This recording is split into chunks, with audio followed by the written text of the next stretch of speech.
De kijkers konden onlangs zien op Nederland 1 dat jullie druk bezig zijn met een album.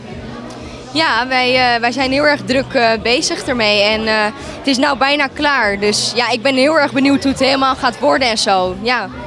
Het zijn oude nummers van mijn vader. En die niet zo heel erg bekend waren bij de mensen, maar die wel uit zijn gebracht.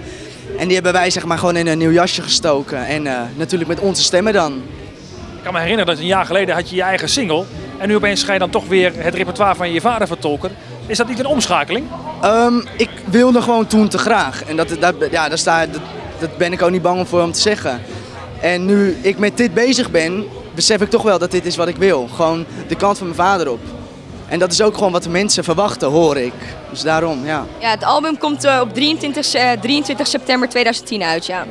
Ja, dat is natuurlijk niet onbewust. Nee, dat is de sterfdag van papa. Dus ja, dat is wel de reden waarom wij dat hebben gekozen. Wij zijn altijd iets met, wij hebben iets met de symbolische dingen en zo, weet je wel. We vinden het altijd mooi op een symbolische dag zoiets moois uit te laten komen, ja. Hoe gaat het album heten? Van jou, voor jou, zo gaat het album heten. De titel spreekt natuurlijk voor zich. Precies. Ja, tuurlijk, ja, het zegt het eigenlijk al, ja. Ja, ons eerste album 3 september. Ja, tenminste, ons eerste album wat echt van ons is eigenlijk. Wat echt van ons alleen is. Dus ja, het is natuurlijk heel dubbel, weet je wel. Natuurlijk zit je aan de ene kant te denken aan een feest en zo. Maar aan de andere kant is het nog steeds de sterfdag van je vader.